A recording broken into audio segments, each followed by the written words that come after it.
Welcome to the Becoming Superhuman podcast, where we interview extraordinary people to bring you the skills and strategies to overcome the impossible. And now, here's your host, Jonathan Levy. This episode is brought to you by Organifi. You guys, one of the only things that every nutritional expert that we've had on the show seems to actually agree on is that we all need to eat more vegetables, eat more greens, eat organic, cut out all the processed junk. Well, who has the time, right? Who has the time to go out, do the shopping, make the salads, make the juices, make the smoothies? And that's what I love so much about Organifi.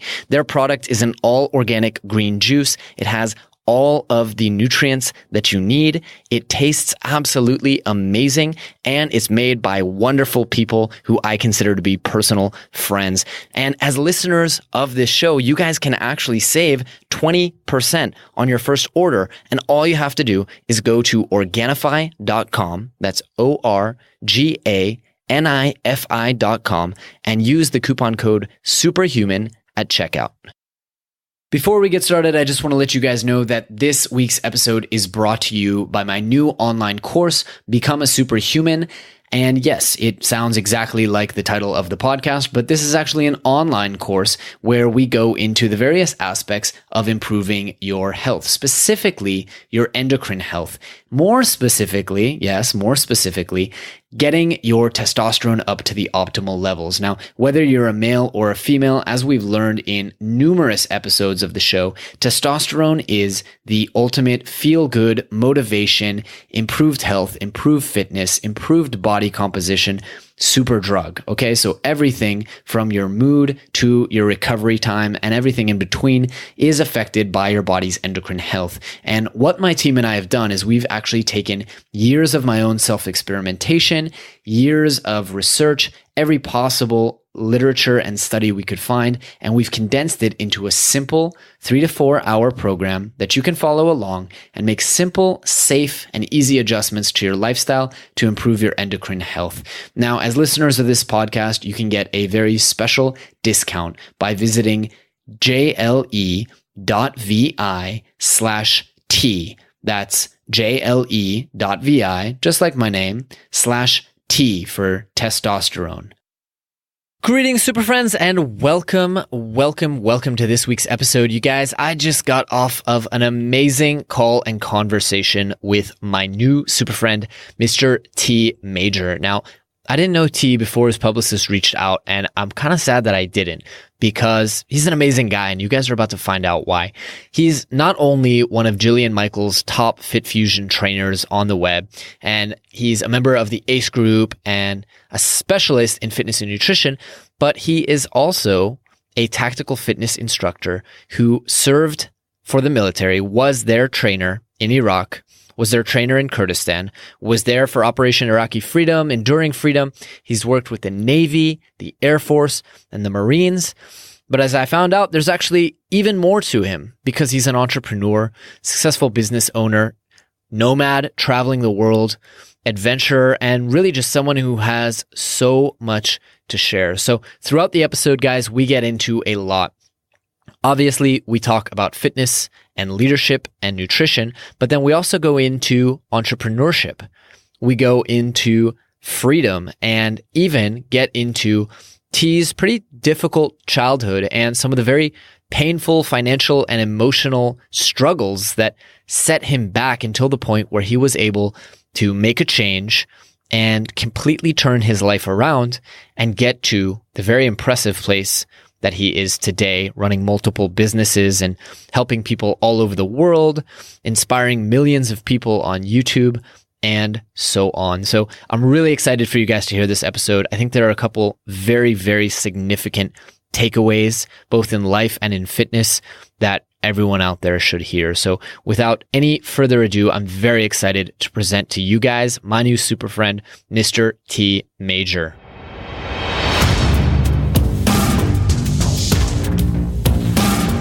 Mr. T. Major, welcome to the show, my friend. How are you? What's up, my man, Jonathan? Good to talk to you, my man. Yeah, it's a real pleasure. I'm actually real excited about it. I was just reviewing over your bio. I was like, man, this guy is straight up superhuman in the traditional sense of the word. I want to know, T, who are you for the audience who hasn't seen this photo, maybe doesn't know what you do and how you do it? Tell me a little bit about all that. I'm humbled, man. Thank you for the very awesome introduction. So yeah, in a nutshell, let me give you like the 2 to 3 sentence version of it. I'm a strength coach. I'm a Group X instructor, military trainer, athlete. I've traveled the world serving other people. That's sort of my mission that I've adopted throughout my training and professional career. Yeah, I've trained people in a traditional sense. So I've trained people in small private studios, large global gyms, all the way to training military overseas and training celebrities in their garages. So yeah, my business right now is solely focused on serving people and helping people through solving their problems in health and fitness. Brilliant. And tell me, so you've worked quite a bit, in fact, from what I saw, you've worked quite a bit with the military. How did you get into that? How did you decide, there's 1,000,001 people to train out there in the world? What attracted you towards working with the military and the U.S. Navy? So back in 2008, when I formed my company, I initially started serving the populations out in Rhode Island and Boston, and very quickly found out that running outdoor boot camps in the wintertime in that type of climate wasn't the best business strategy. So I ended up home on a Christmas vacation and speaking with my aunt, who was a recruiter for a government contractor. And she kind of gave me the lay of the land. She told me that overseas, she kind of educated me on what the base structure was like.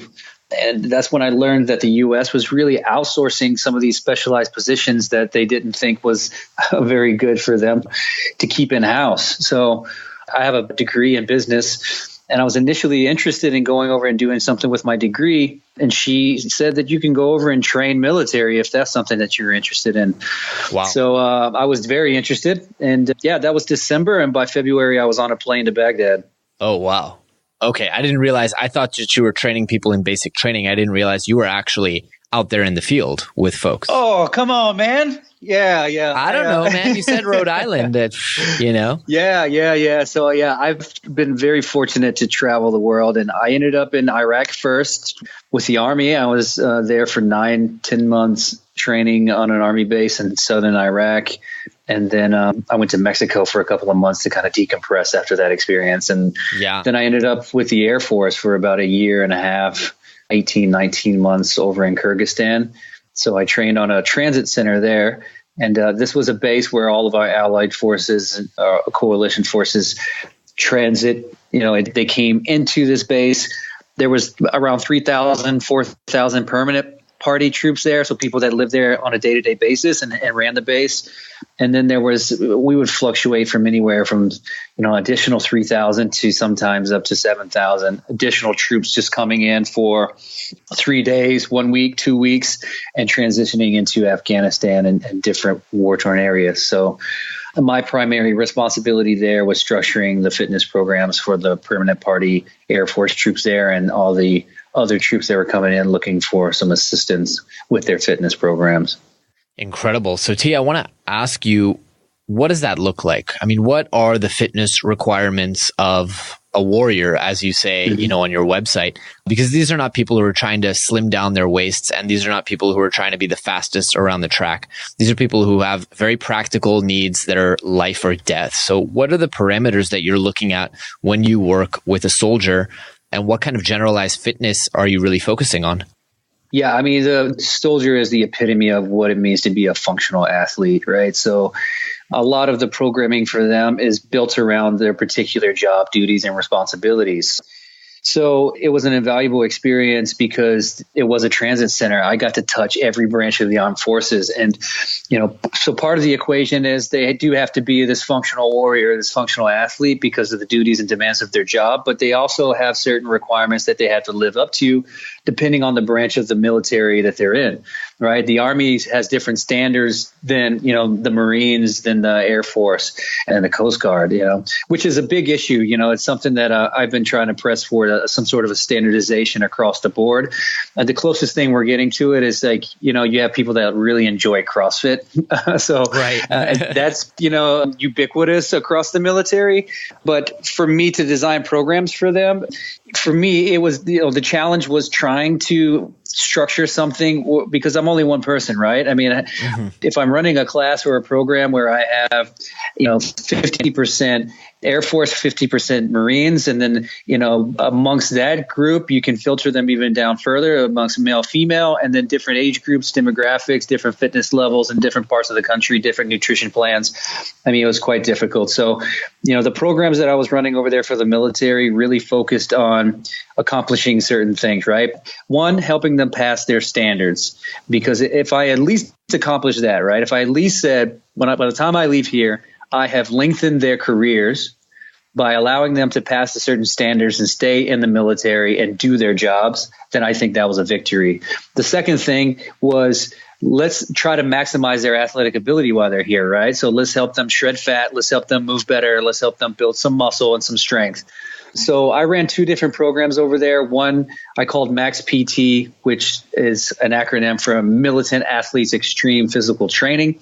And that's actually a program that I shot a DVD for Fit Fusion for. So it lives on there if people are looking to get an example of how I actually train the military. And it's a HIIT style workout. It's high intensity interval training. It's a combination of strength, cardio, and core. And we just bust ass for 30 minutes as hard as we possibly can. And we're trying to shred fat. We're trying to gain some strength, and we're trying to move better for them. The other program I ran was more of a functional training program. I called it the Tactical Athletes course.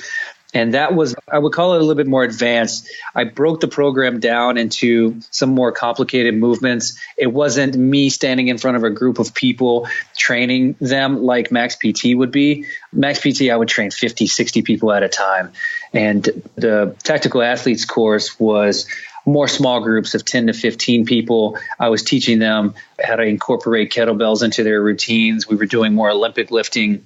We're doing more sprinting, bounding, jumping, and using various forms of equipment like battle ropes, TRX, and some of the more functional stuff out there that you've seen probably in the commercial market space. I like it. All right. So I'm going to try and summarize and see if I understood everything. So the first thing I really took away here was that it's highly dependent, and that you're working with these athletes to figure out, like, are you slinging around a rifle, or are you in a situation where you need to be able to handle huge bouts of adrenaline, keep your head cool? Are you swimming a lot? Are you doing, whatever it may be? Right on. And on top of that, working towards this generalized fitness, because these are people who by definition don't actually know exactly what's going to be swung their way. Exactly. On top of that, I think what was so interesting is this element of high intensity interval training. And I always like to tell people, they're like, what do you mean a CrossFit workout is max like 20, 30 minutes and sometimes as little as 7 minutes? I'm like, well, when in nature, if you're going to be chased by a lion, it's going to be over pretty quick. You're not going to be running for 6 hours. I think endurance is an interesting thing, and it's very good for the body in its own way. But I think in the state of nature, we are doing high intensity bouts of exercise. And if you look at our bodies versus endurance animals, horses, dogs, things that run in packs for long periods of time, we don't have the structure for it. So I do think that that's very interesting, just the element of high intensity interval training. And I think the research definitely backs that up as well. Right. And I think a lot of people, I think the general population, they don't realize that it has such a strong impact on you mentally and chemically, right? And, taking with your example of running from a lion, so many things happen, right, neurologically to you when that happens. Your adrenaline spikes, your stress response. And exercise, what that does is it teaches you how to deal with that, right? How to harness those chemical reactions and those feelings and know how to process that in a more adequate way, right? Definitely. I preach that constantly with people. I'm like, don't just come to class just to be fit. Come because, this is training for life, especially for you guys. We're going to treat this training like it's life or death because there are lessons to be learned from that. So let me ask this. You obviously came and brought a lot of knowledge to these folks. I want to ask, what are some things that you learned from them? Maybe about tenacity, or maybe just about the way that they look at life, or some of the values that maybe they were able to pass back to you? Man, that's an excellent question, and one that I don't often get asked, because working with the military was one of the most rewarding experiences of my life. And I'm not pro-war. I don't own guns, and I'm certainly not a violent individual. But working with the military allowed me, one, from a professional standpoint, how do I put this in a way that's not going to offend people? I've trained everyone, right? And what I've realized is, and I'm of course generalizing, but dealing with certain groups of people is very difficult from a professional trainer point of view, because people oftentimes aren't used to being pushed outside of their comfort zones. People like being comfortable, especially Americans. They like being comfortable, and convenience really plays high on the totem pole of attainable things. Mm-hmm. So working with the general population for me is constantly a struggle, because I like to train them and I think they should train like athletes. And it's a different language. It's a different way that you have to speak to them. Is a different way you treat them in addition to the way that you train them. And people often don't really respond to that in the best way possible. It makes your job quite difficult. And I'm not afraid of difficult. It's just a fact of the matter, right? But when you train in the military, or at least my experience in training in the military, that this is a group of people that already has certain things that you would find in an athletic situation or on a team, right? You have camaraderie, you have pretty standardized uniforms, so everybody is kind of treated the same, besides the hierarchical system, right, of the different ranks. But when it comes to fitness, when it comes to training them, everybody comes into the same class. They all train together. They have their what's called PT together, right? And they put me in charge of running that. So right off the bat, for me, I was extremely honored to be in a position of command of people that usually are in positions of command. So for me, the learning experience was like, how do I walk into this situation, dealing with people who are used to being in command, used to barking out orders and not following? How do I get them to work with me and listen to me and trust me in that situation? So that was a huge learning experience, because I kind of had to break it down really, really simply to, I'm just here to help. I'm just here to serve you. They understand what service means and what sacrifice means. I was there not on orders. I volunteered to come over there and train them and serve them. And I think that really meant a lot for them. I showed up every single day to bust my ass for them. I was there after hours if they needed me to be there. The schedule was pretty damn demanding. I did a 12-hour days, 7 days a week sometimes. And sometimes I did night shifts, 7 p.m. to 7 o'clock in the morning. And like at the end of the day, I think that for me, the biggest takeaway was that this is a population that's used to serving, and they were very grateful and gracious for the effort that I put forward. And that goes a long way for somebody in a service industry, right? When you're training other people and you're giving yourself so selflessly and you're just there to help them, sometimes a thank you goes a long way. And I got more thank yous from them than I have from any other population that I've trained and serviced, for sure. Wow. So let me ask you this. When I came to Israel, one thing that I found really interesting, I expected that, given that everyone here has gone through the military and a significant portion of the people you deal with day to day, their first leadership experience was as a 20-year-old kid being a commander in the military. And I found actually that leadership is not as developed and it's not as formalized as I would have expected. People maybe aren't as good of managers, or they lead in a way that isn't typical. And I wanted to ask you, did you really get a feeling of leadership? Would you say that as a leader you developed from the rigidity that is the US military, or were you, like you said, breaking it down, using different ways to lead people than you would have expected? Yeah, good question. I think that there's always good leaders and bad leaders everywhere you go. And I definitely experienced that, especially being a part of such a large organization. And you also got to remember that most American troops do 6-month tours. So the leadership changes every 6 months for me. And so it was relearning new people, relearning new leadership, and also gaining trust and starting over from scratch all the time. So one of the things that I really learned is that, for me, in order to be perceived as a leader, in order to actually be in a leadership position, I had to be consistent. I had to have the discipline that kind of preceded my reputation, right? I needed those troops that were coming into rotation that I was going to be training to already know and hear about me. Like, there's this guy there on this base that will get you in the best shape of your life. I came back. He was there all the time. He worked with me for 6 months straight. And here's where I got and here's what I accomplished. And I think that is one of the truest marks of a leader, is somebody that you can count on, somebody that is disciplined, somebody that walks the walk, somebody that puts the money where the mouth is, And that was, for me, I think something that I don't really suffer with is getting my ass out of bed. I never needed a kick in the ass to do anything, really. And this was certainly one of them. I was so honored and motivated to do this and disciplined to do this that it really wasn't a challenge for me. I like that. So a lot around kind of personal branding, consistency, and authenticity in the way that you communicate and behave, and then letting people naturally follow you rather than, and this is a lesson that I learned the very hard way in my first business as a very young guy. If you rely on the formality of the structure, and rely on your position, meaning I'm in front of this class, you all are assigned to be here and listen to me. If you even lean on that a little bit, your authenticity as a leader is completely delegitimized. And instead, what you want is to make people want to follow you and almost forget that they have to. Absolutely. Absolutely. And that comes from making it fun, from switching it up and connecting with them.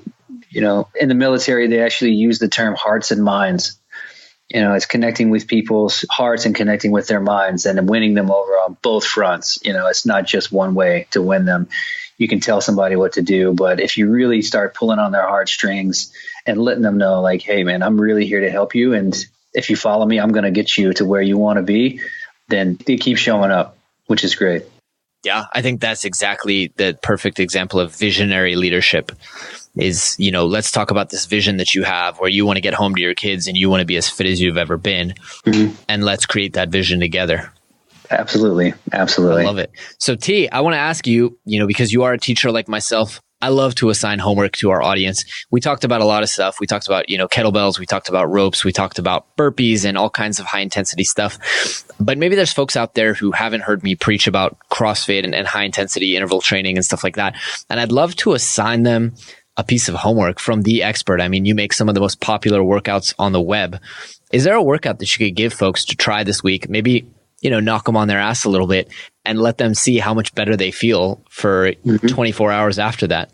Absolutely. On my website, tmajor.com, I give a free workout that you can download. It's called Love the Grind. And it's a PDF. And to be honest with you, Jonathan, it's ugly. I created it so long ago. I wouldn't call myself a designer, but I think that's part of the thing that a lot of people really like about me.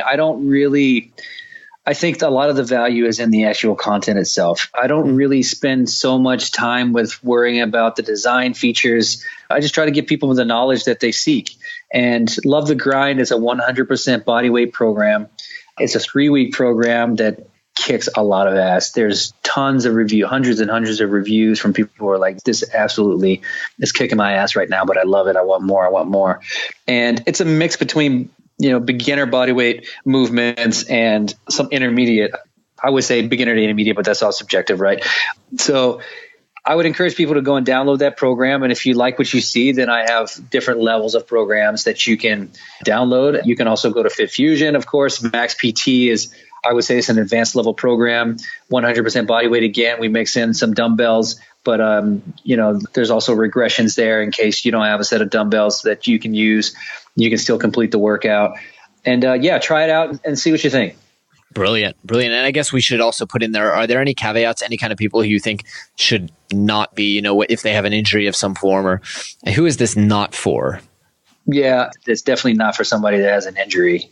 If you have an injury, definitely go to a doctor, treat it seriously. A lot of my training partners, if they come injured to class or if they come injured, then I'm very serious about taking it back and getting that fixed and corrected, because I know from my own personal experience, any sort of injury that I've had that I've tried to train through, it kept me out longer. I ended up jacking something else up, and it turned a 3-week, strained foot into a 3-month full-on stress fracture or something, and so it's definitely not for people that are injured, but it is body weight. So I feel like it really is for everyone that has the capacity to do something like this and then has the discipline to sit there and get through the workout.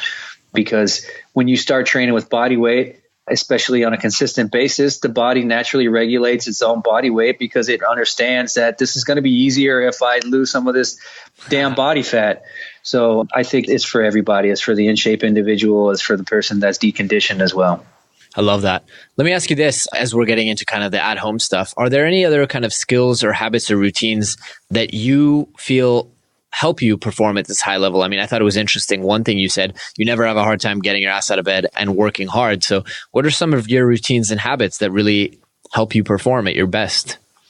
Let's see, on a physical level, I keep things really simple. I lift traditional weights. I do typical bodybuilding splits. I keep my splits really simple, but I definitely progress the weight and the resistance.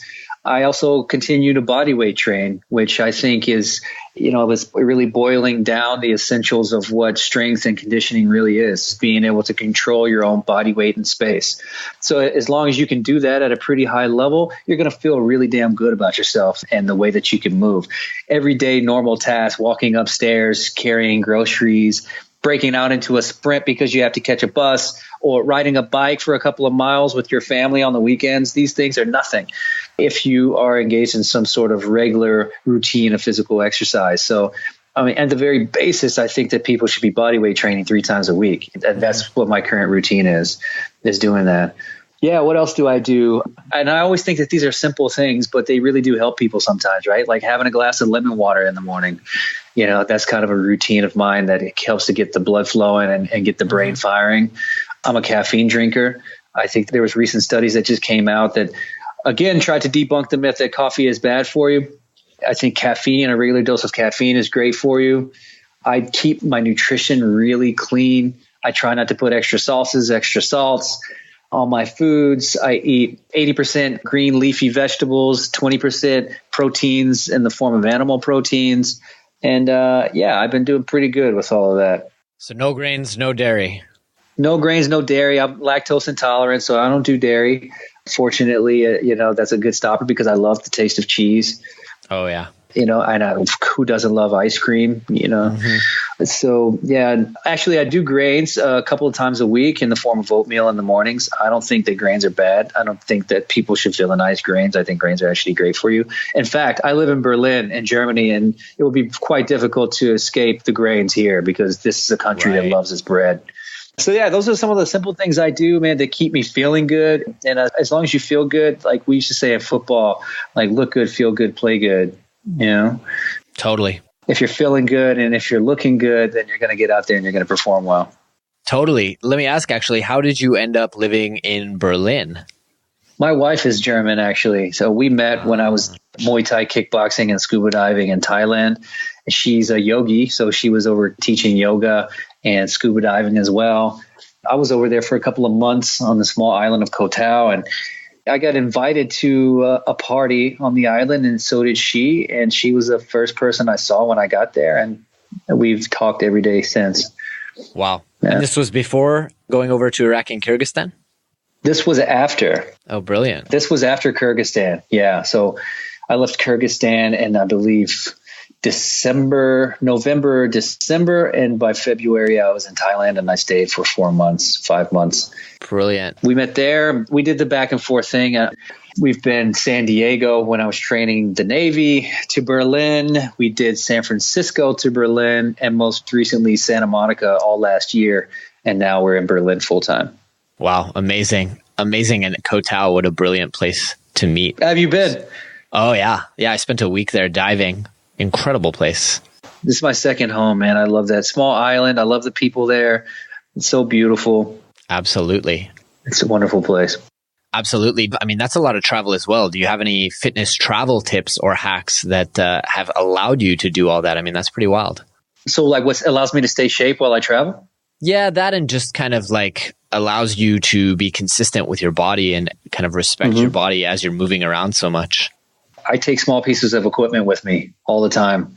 I also have a fitness equipment company, Set for Set, and that was like a no-brainer for me because I'm always looking for small tools I can take with me to use while I'm on my travels or on vacation or stuck in a rut where I don't have a gym scenario. So Set for Set, we specialize in unconventional fitness equipment. So it's exactly for this type of situation because my business partners were all quite nomadic. These guys have been in Shanghai and they've been spread all over the globe. Right now, one's on the East Coast of the U.S., one's based in Tucson, and then I'm here in Germany. So we have tools that allow us to stay in shape while we are conducting our travels, like speed ropes. We have, I call it the fastest speed rope on earth because it's crazy fast. We have power bands that you can use in some of your body weight activities. We also use the bands for mobility work. We have massage balls that help to keep you nice and supple. And then we have our flagship product, which is the steel mace. I don't know if you're familiar with it. The Warrior Steel Mace consists of a shaft and a ball on the end that's much like a kettlebell. And you can use it in like 1,000 different exercises. It's phenomenal piece of equipment. Yeah, there's a company that specializes in workouts around this. I forget the name though. Set for Set. Italian guy. Oh, but the workouts that come along with these club bell kind of things. It's an Italian guy who came out with this workout philosophy, and it's a lot around club bells or maces. That's great. Yeah, we have a couple of people that we work with as well. Mr. Mace Man is a really, really intelligent guy. He's been using the mace for a long, long time. He's smart, and he does a lot of trainings out in Italy. I don't know if it's the same person that you're speaking of, but maybe pass a link along of the gentleman that you're speaking about. TACFit, I think is what it's called. TACFit. Cool. Yeah. Well, sell me on the club bell thing, because I know there's a ton of benefits with the kettlebells. What's unique about the clubs or the mace? Mm-hmm. Yeah, the steel mace is phenomenal. So the history of it is it stems from ancient Persia and ancient warriors. It was originally called the gada, and a lot of wrestlers would use it because it enhances grip strength. It also is great for shoulder mobility and for core strength and stabilizing the core, because it's such an unconventional movement. You know, you're using it in a way, and the audience is going to have to look this up. We have a YouTube channel, Set for Set. You're going to have to check out some of the movements, but I guess the pillar of all movements, the pinnacle of all movements, is the 360, which is the mace starts in front of you and you're going 360 degrees around the top of the head by using the leverage of the weighted end of the bell. It swings around. So you're using momentum of the mace head to swing it around back behind your back to your starting position in front of you. So just because of the unconventional nature of it, you're having to stabilize your core throughout this motion. This is not for people that don't have shoulder mobility or maybe the guys that have sticky lats. A lot of bodybuilders struggle with this movement, but using it in that way is just phenomenal for your hips, for your core, for your shoulder girdle, and all of these muscles, because the unequal distribution of the weight of the mace requires you to have to activate all of those muscles throughout the movement. That makes sense. Yeah, on top of all the other exercises you can do, because really you can use it in the same way as a traditional barbell. But again, because of the unequal weight distribution, it requires so many stabilizer muscles to have to work. So it works these fine, small muscles that a lot of exercise tools don't really get at. Incredible. Yeah, it sounds really, really interesting. I'd love to try one of these out at some point. We'll send you one, man. We'll send you one. That would be dope. Yeah. That would be so dope. We got you, man. Awesome. I appreciate it. So T, I know we're coming up towards the end here. I wanted to ask you a little bit about kind of entrepreneurship, because you've now mentioned a few different ventures, few different companies, training, working with Jillian, the Club Bell company. Talk to me about how you made that transition and what's been challenging for you, but also how has your background and kind of the discipline of fitness helped you in becoming an entrepreneur? Because I know that's not an easy transition to make. No, it certainly isn't. And again, I started my companies in 2008, my Teenager Fitness in 2008 at the bottom of the economic depression. So it was a difficult time because not a lot of people had disposable income. But I'm a salesman at heart, and I ended up graduating with a business degree in marketing and communication and then going into sales. And one of the early things I realized is that I kind of have a knack and a skill for speaking with people, especially on just a very calm, cool, equal level. You know, I have empathy is another one of my strong points, I guess you would say. And I just recognize the struggle of the common man, and I haven't exactly had an easy life either. So I can really relate to a lot of people's struggles and the issues and problems that they're going through. So I decided to turn that into a business. You know, my father brought home a PC back when we were 8 or 9 years old, and I was always that geek that was digging in, trying to figure out how the guts of the computer worked. Mm-hmm. And then, you know, when I decided to start my own company, I took my passions and I just combined them. And I said, you know, I think that there's really going to be a huge craze with online fitness, and I kind of want to be at the cusp of that, and I want to get involved. So I built my first website and I started advertising my services. And then when I got to Iraq, I kind of started to understand a little bit more about how my brand was going to develop. I also developed the YouTube presence when I got to Kyrgyzstan. So for me, you know, being a personal trainer is one part, being able to deal with people on a personal level in a great way, because people don't buy what you're selling. They buy who you are. So I always had a strong business in that regards, because I really like to help people. And then online, it was difficult trying to find a way like how I was going to communicate that online to the masses. And by branding myself as a trainer that is trained military, it was kind of twofold, right? One, because I can say I've trained athletes at the highest level and I'm incredibly specialized. And then two, I have a heart that serves, and all I want to do is serve.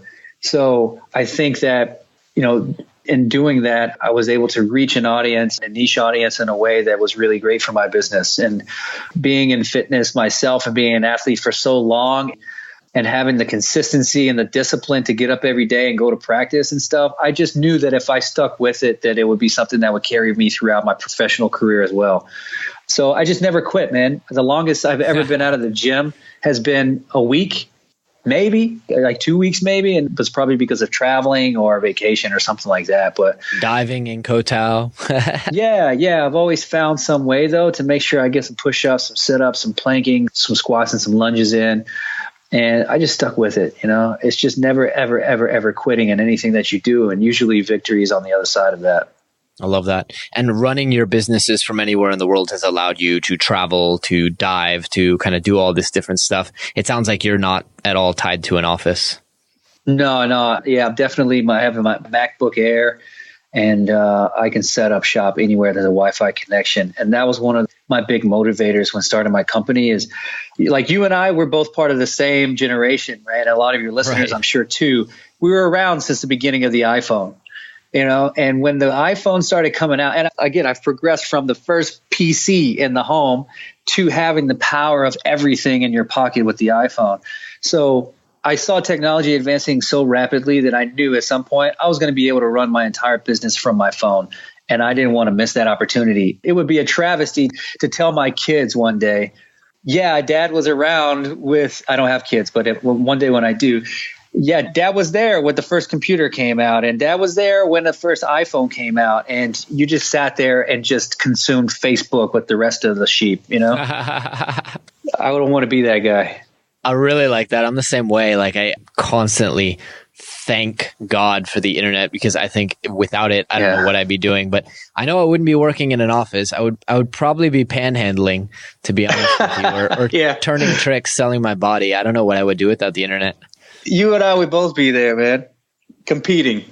Totally. I think you'd win. I just saw your photos. I think you'd command a higher price than I would.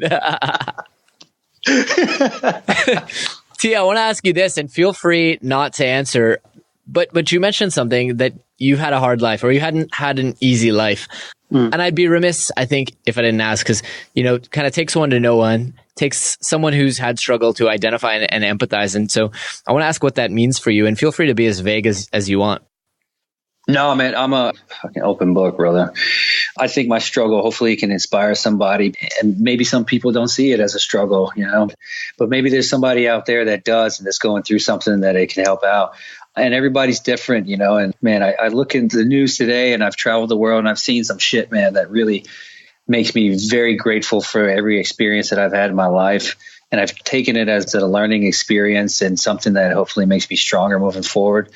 But, I come from very, very humble beginnings. I grew up with both my parents, and then, they got divorced at a very young age. And then shit kind of like started going downhill from there. But financially, like, my parents love me like crazy, right? I have two very great parents who just weren't great together. And, growing up with just my mother, she was raising three badass boys on her own. And then we adopted my younger sister. So there was four of us. My mother having to provide for all of us was quite difficult. She did the best job she could, and I'm thankful to her every day for that, But growing up where we grew up in a predominantly white neighborhood, you always kind of felt like you were different, and you were definitely treated different. And growing up in suburban town in Texas with 60,000 people, so I kind of grew up with a chip on my shoulder. Like, I had a lot to prove, and I had a lot of anger issues and a lot of resentment for a lot of issues. And I usually would take that out on the football field. And fortunately, that actually was celebrated, being violent on the football field. So I got a college scholarship, and that was kind of my way out of the situation. I was the first to go and graduate from college in my family. In fact, the only one to go and graduate from college in my family.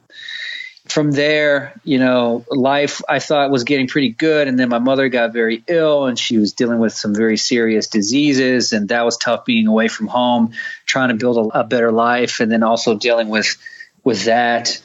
Then I started my own company when I graduated from college in the middle of this financial crisis, and the worst flood in 100 years in Rhode Island came through and wiped out my studio.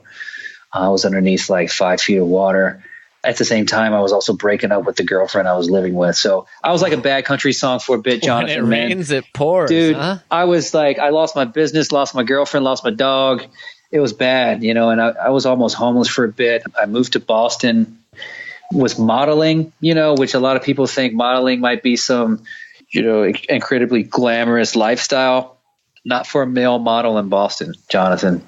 I was getting pretty decent jobs because I had a unique look, but it's definitely not enough to pay the bills, right? So I just struggled financially for so long, and that was very tough for me because I wanted to start my own company and have my own business so bad. And I wanted it to be a success so bad. And I wanted to help people so bad. And on the other side, I didn't want to go back to struggling financially like I did when I was a kid, and that's a scary situation to be in. And fear is an incredible motivator. So I just kept on grinding it out, man. And then the opportunity to train military came along, and it was kind of a saving grace. It was what I built the foundation, the real foundation of my business on. And if you look at my website, my mission statement is just to serve so that others can serve. And that's not just focus on military, because everybody has a job and a duty and something to do out there and a purpose. So I believe that in helping more people help themselves, they can go out and do the things that they're meant to do, right? I like training doctors, lawyers, and entrepreneurs and these people so that I can help them be the best that they can be so that they can go out and help other people. Yeah, man, that's what I discovered after all of this hardship and all this bullshit that I went through. It really led me to the light at the end of the tunnel, and I'm incredibly grateful for all that. Oh, man, I can identify with so many different points along the way in your story. I want to hear it, man. Have you told your story? I've told it a few different times on a few different episodes, but I think you and I are going to have to do a debrief after, and you and I'll catch up and talk. But I wanted to ask, because, I guess, you made it sound as if this opportunity kind of fell in your lap, and I don't think it did. I wanted to ask you what changed, or did you change something? Because things clearly took this very pivotal point at the moment where you decided, you had decided very early on, but you decided to make a pretty big sacrifice in serving others. Taking off, leaving your family, going to Iraq. So do you think that's what changed, or do you have any kind of maybe spiritual explanation for why things so quickly, so dramatically turned around for you? No, I think it was a lot of different things, Jonathan. It was part desperation. It was part being an adrenaline junkie. Part of it was also knowing that there weren't many people out there that was really trying to serve this population. So I felt like they were going to underservice. I felt like there can't possibly be really smart, really good trainers out in Iraq. Like, who in their right mind would go out to a war zone, potentially get blown the up, and really risk going out there and doing that? And I said, you know what, man, I'm going to do that. I'm going to go. Not only is it going to be an experience of a lifetime, I can turn around and leave whenever I want to, but it could be something that really leads to something else. Yeah, that for me, you know how I make decisions, Jonathan? If it excites me, usually it's the right thing. If it doesn't excite me, then I don't do it. And most of the time, that's my thought process, So when my aunt said, you can go over and train military over in Iraq, I said, yeah, how? Let's do it, Wow. Yeah, okay, let's go. And then I put in the paperwork as fast as I could. And I went because I had to see it with my own eyes. And I can't even tell you the type of stuff that I saw, man. I was in one of Saddam's old palaces training special operators on marble floors. Can you imagine doing deadlifts on marble floors in a palace? I mean, I saw some crazy, crazy shit, man. Sandstorms rolling in like you would see in these mummy movies.